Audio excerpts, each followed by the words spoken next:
celebrate Ram temple construction and Hindu New Year.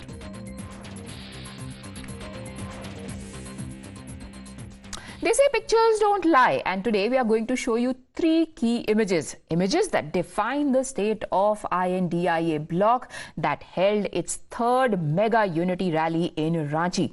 In the first window on your screens, watch how the leaders of the opposition bloc tried to put up a show of unity despite the absence of several key leaders like Rahul Gandhi, who called in sick at the last moment, M.K. Stalin, Mamata Banerjee and Uddhav Thackeray.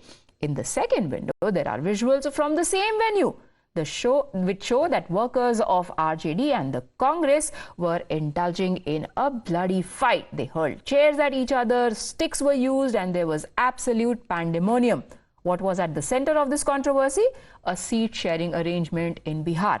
And in the window on extreme right, you can see chairs with the name cards of Arvind Kejriwal and Hemant Soren, both chief ministers who were arrested by the Enforcement Directorate and in whose support today's rally was organized. And the message that the India bloc allies were trying to send was that of unity, how they are standing behind those leaders who have been arrested.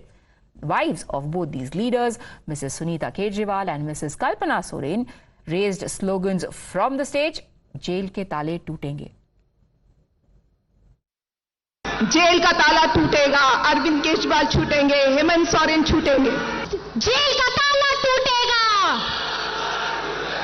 Jail का ताला टूटेगा, jail का ताला टूटेगा,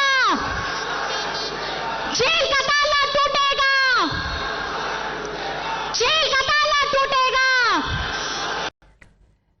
Now, at this rally, one leader after the other from the opposition ranks attacked the BJP, alleging misuse of central investigative agencies. They spoke about Arvind Kejriwal and Hemant Soren's arrest and said that to save the constitution, BJP needs to be ousted from power. Sharpening his attack on the BJP, Tejasvi Yadav also said, BJP ke 3 jamai, IT, ED और CBI.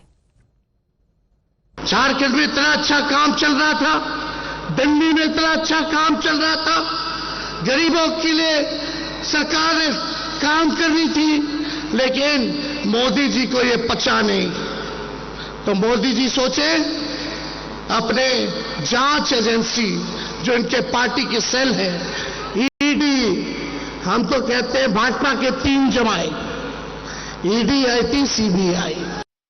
Hemant Soren ji को jail में डाला गया, Sanjay Singh ji jail रह करके आ रहे और केजरीवाल जी को जेल डाला गया। इससे पहले मेरे पिता को जेल भेजा गया। हम पे कई केस मुकदमे हुए, लेकिन हमारा गठबंधन का कोई नेता इस बीजेपी के गिदड़ भपकी से डरने वाला नहीं है। हम लोग इनसे डरेंगे। इनको पता भी है कि हमारे भगवान श्री कृष्ण का जन्म ही जेल में हुआ था, तो इनसे हम लोग डरने वाले नहीं हैं। और आप सब लोगों से यही कहने आए हैं कि इनको वोट का चोट देना है, इनसे बदला लेना है। अरे अरविंद केजरीवाल को और हेमंत सोरेन को तो गिरफ्तार कर लोगे, लेकिन उनकी सोच को कहां कैद करोगे मोदी जी? क्योंकि ये जहां भी जाते हैं भाजपा का सुपड़ा साफ हो जाता है। ये डर है बस इनको कि हम वो पत्ते नहीं जो शाख से टूटकर गिर जाएंगे। आंधियों को कह दो अपनी औकात में रहें। ये चुनाव हार चुके हैं, ये जो हार चुके लोग हैं वो अन्याय पर उतर आए हैं। हमने आपने देखा है कि जब मैदान में पहलवान हारने लगता है तो हर हथकंडे अपनाता है, कभी कभी नोचता है, काटता है, कभी कभी बाजी जीतने के लिए और हथकंडे अपनाता है। मैं उन्हें कहना चाहता हूं, भाजपा ये न भूले कि शेर को गिरफ्तार किया है, लेकिन उनकी दहाड़ को नहीं गिरफ्तार कर पाए हैं। मशीन का ख्याल रखिएगा। मैं बार बार ये कहता हूं, मशीन चोर है, होश करिएगा। कहीं ये ना हो कि आप इनको वोट डालें और वोट निकले फूल का। ये देखिएगा, इनने मशीनों को भी ऐसा किया है। उसके लिए मैं हाथ जोड़ के आपसे कहता हूं, आज आपका आखिरी फैसला है। क्या भारत आजाद रहेगा? क्या हम लोग आजादी से चल सकेंगे, आजादी से बोल सकेंगे, आजादी से खा सकेंगे? क्या खाना है, क्या पहनना है, या ये हुक्म करेंगे कि ये खाओ, ये पियो, ये लगाओ? ये उम्मीद ले रहा हूं कश्मीर, जम्मू और कश्मीर जो एक मुसीबत में पड़ा हुआ है। पाकिस्तान एक तरफ से, चीन दूसरी तरफ से। चीन हमारी जमीन पे है आज, मगर कहते हैं कोई जमीन का टुकड़ा नहीं गया। Now, earlier today, speaking at a campaign rally in Rajasthan's Jalore, Prime Minister Narendra Modi had already almost predicted what is going to happen at the I.N.D.I.A rally. In hindsight, at least, that is what it seems, because Prime Minister said that while the leaders of the opposition bloc are hugging each other and holding hands when it comes to stages of rallies like the one that happened today, behind the scenes, they're actually at each other's throats. And he actually cited the data. 25% of Lok Sabha seats across the country, Prime Minister said, are where the partners of this so-called alliance are fighting with each other. And he also said one can only imagine what the situation will be after elections. आज कांग्रेस की हालत ये है, उनको उम्मीदवार नहीं मिल रहे हैं। इन्होंने अवसरवादी इंडी अलायंस बना लिया है। उसकी पतंग उड़ने से पहले ही कट गई है।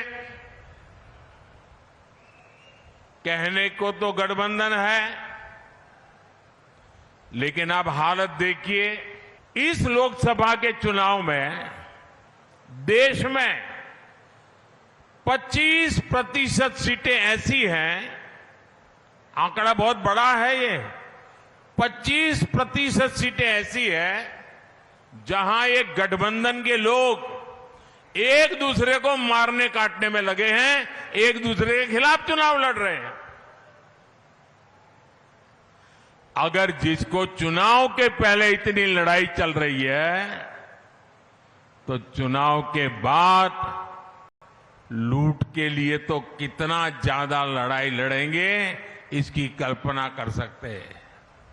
और इसलिए मैं फिर से आपको पूछना चाहता हूं, क्या ऐसे लोगों को इतना बड़ा देश हम सुपुर्द कर सकते हैं क्या?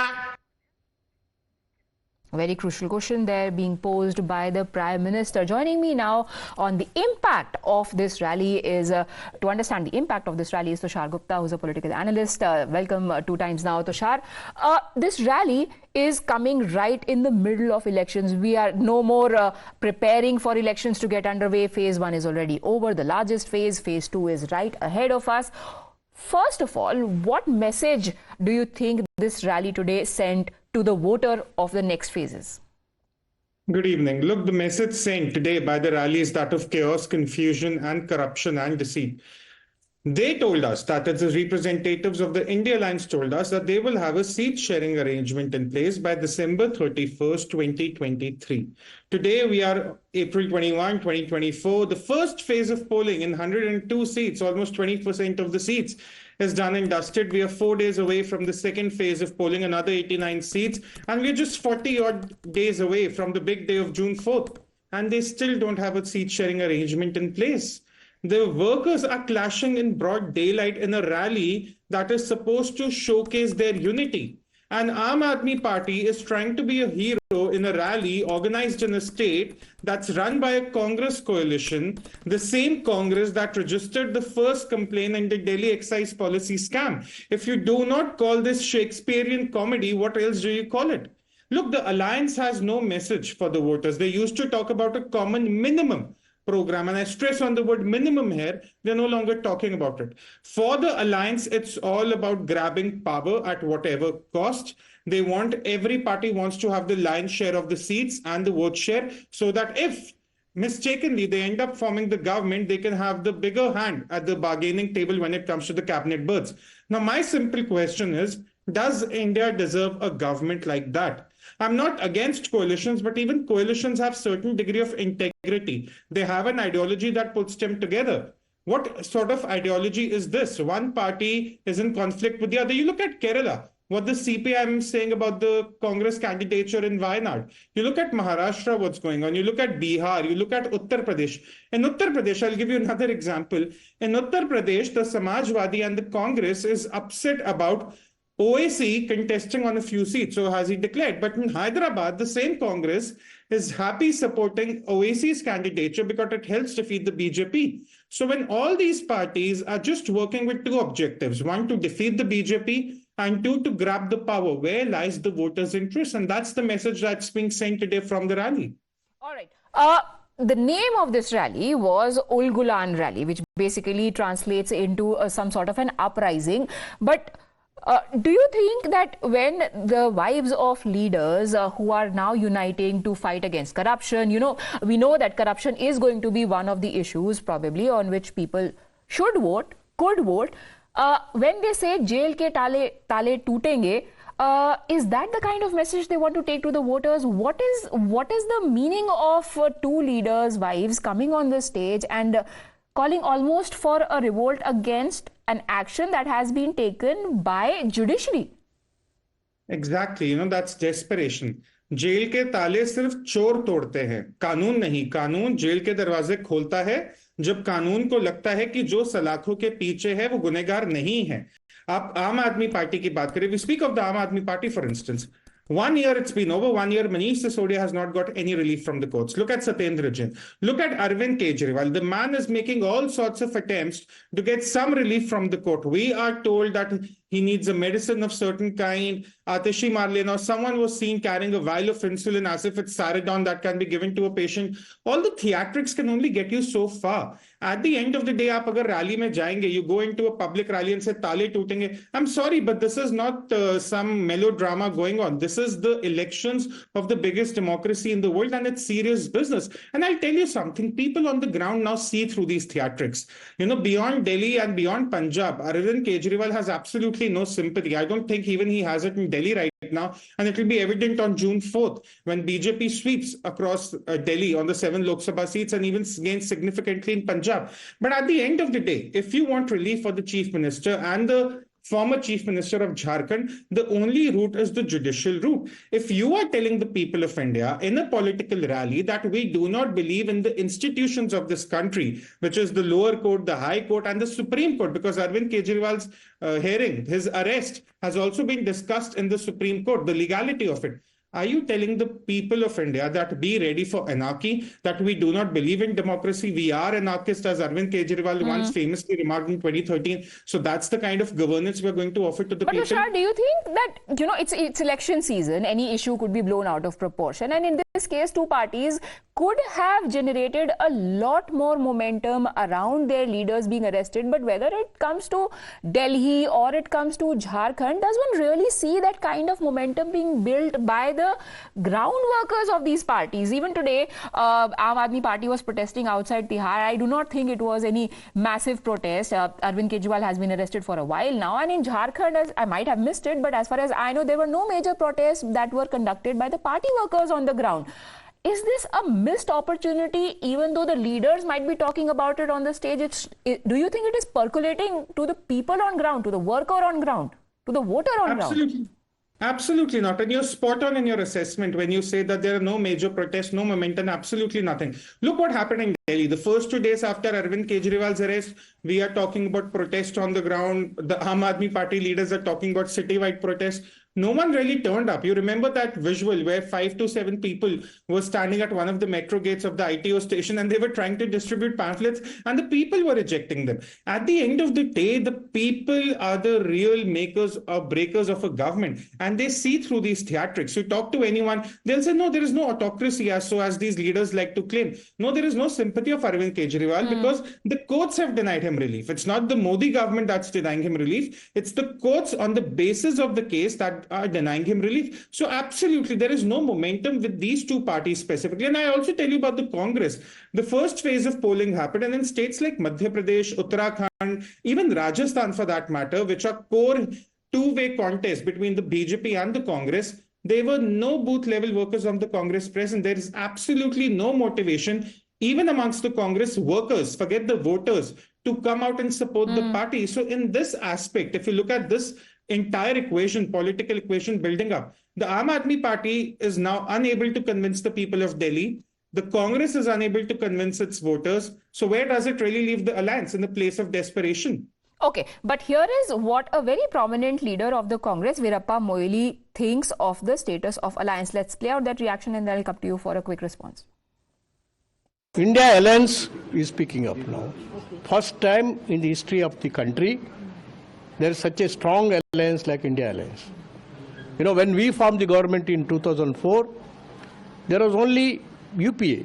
That is after election we joined together to form a government.